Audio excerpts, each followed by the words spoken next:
គ្នានៃវប្បធម៌នោះវាធ្វើឲ្យមិនងាយស្រួលទេ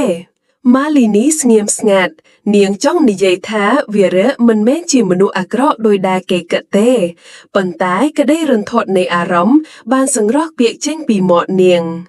ហើយចាំបែកមនុស្សក្រុមមួយនៅតូចជាតិមកបានសើចយ៉ាងគ្មានមេត្តាសូមទោសតើនាងជាអ្នកដែលត្រូវបុរសខ្មែរបន្លំយកលុយទេពាក្យនេះដូចជាកំបិតកាត់ចិត្តម៉ាលីនីមានអារម្មណ៍ដូចជាត្រូវបានហ៊ានទោសនៅចំពោះមនុស្សជាច្រើន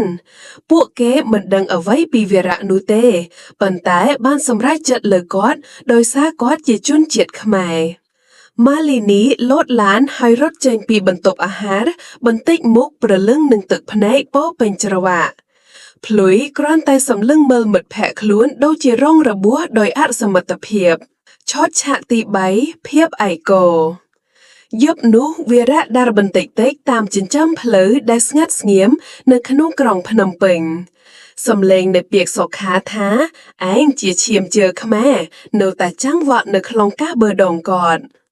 នៅក្នុងបង្គន់នៃមហាវិទ្យាល័យមួយក្នុងក្រុងបាងកកម៉ាលីនីកំពុងយំយ៉ាងស្រួលបេះដូងសំឡេងសើចចំអកនិងពាក្យបង្អាប់នៃមនុស្សទោលក៏នៅតែតាមដាននាងជាប់ជានិច្ចបុរសខ្មែរវីរៈនិងម៉ាលីនីកំពុង